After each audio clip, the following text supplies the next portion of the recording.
Bug Fables does boss fights as well as any other game I've ever played.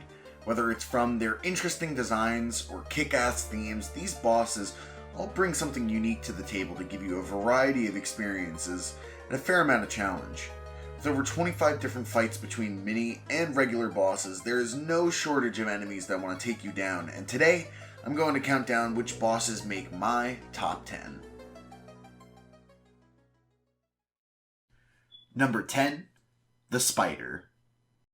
In a game filled to the brim with fantastic boss fights, the Spider was an excellent boss that served as a preview to the great fights that would follow.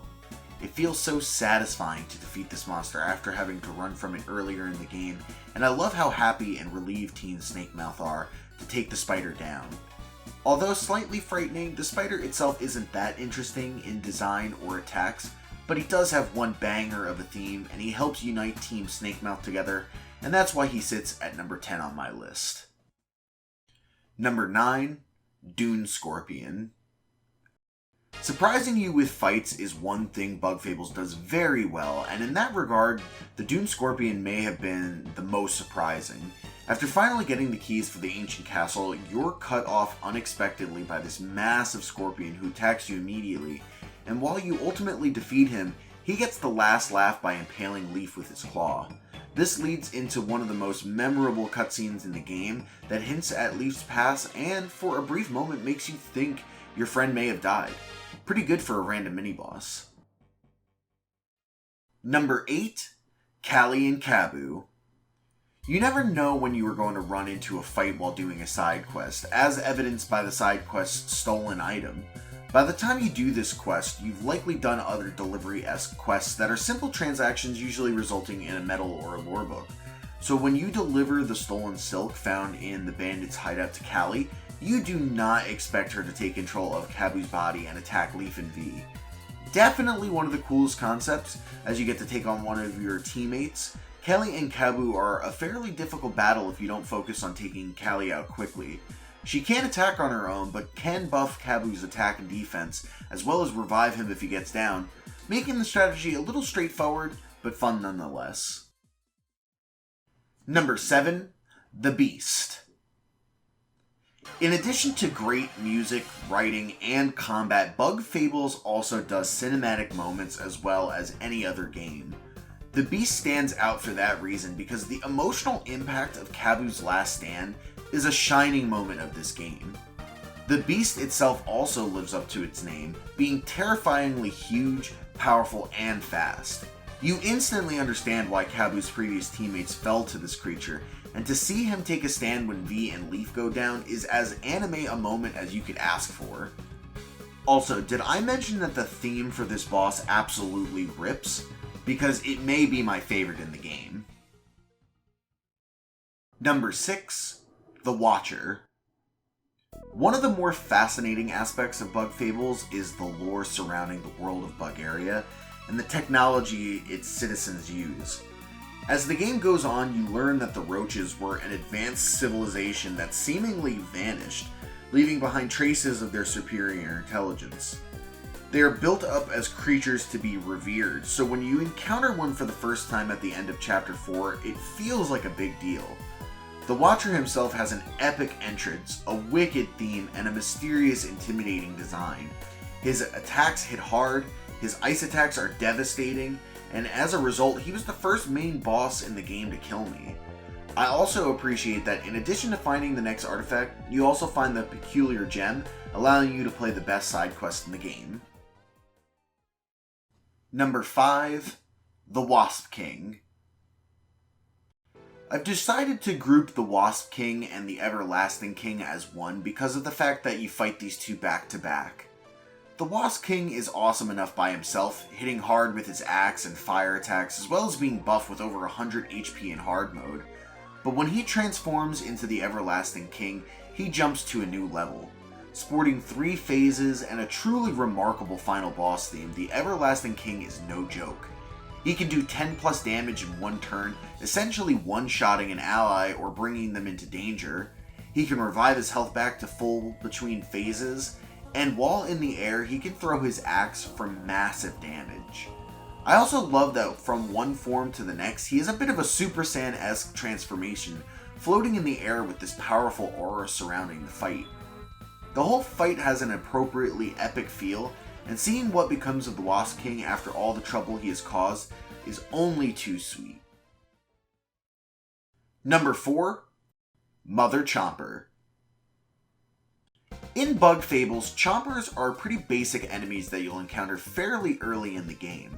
They can summon smaller versions of themselves in combat to help, or as you might have guessed, they'll chomp you. That's not such a big deal and is easy enough to deal with even when you're going against the Chomper brute, but what happens when you supersize a Chomper? You get the Mother Chomper. With much deadlier attacks and the ability to increase her stats from the Chompers that she summons, this is a boss to be reckoned with. Though she doesn't get her own theme, the fact that she gets her own secret area and drops likely the best reward in the game more than makes up for it. And the challenge she provides for how early in the game you can potentially fight her makes her deserving of a top 5 spot on this list. Number 3. Zasp and Moth-Eva. In Paper Mario The Thousand Year Door, Bowser just does not seem to want to accept that he is second fiddle to a new bad guy. In the middle of Chapter 3 and then again at the end of the game, he appears unannounced to pick a fight with Mario before getting trounced. And in Bug Fables, this role has been filled by the wonderful duo of Zasp and Moth-Eva, a rival exploration team on the hunt for the sapling artifacts. As you wrap things up in the Golden Hills, they strike, attempting to steal credit for all your hard work, but are beaten down by Team Snakemouth. Zasp and Moth-Eva then bide their time before striking again as the team tries to win favor with the Termite King and Queen, and are ultimately quickly dispatched of again. To me, not only is this megastar fan dynamic a cool concept for an exploration team, I enjoy how Zasp will get angry and more powerful when you attack Moth-Eva, and Moth-Eva is annoyed when Zasp is down before reviving him. Combine those little details with laugh-out-loud funny banter throughout the game, and they slide into my number 3 slot. Number 2. The Devourer. Preparation in RPG games is everything. If you encounter a boss too early or just happen to be under-equipped when you finally face off with them, you may be in a world of hurt. This is exactly what happened to me when I discovered the Devourer for the first time. It was the only boss that stumped me so hard when I first encountered it that I had to come back chapters later just to try again. With the ability to poison you, summon 2 fly trap allies that can shave off HP quickly, and an attack that can steal one of your allies away from you, you'll have to survive everything in the kitchen sink just to win this one.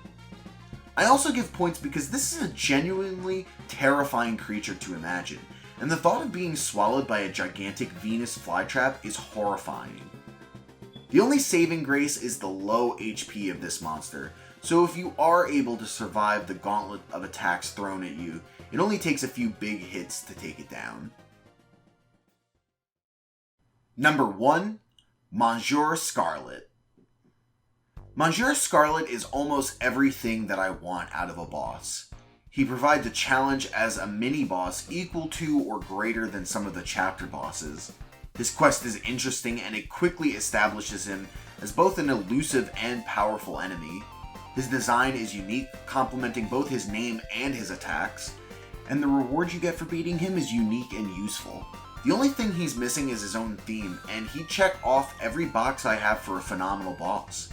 His mission is also a great example of backing up the hype, as the scene where he easily dispatches Levi and Celia makes for a tremendous boost in stakes before one of the toughest combats in the game.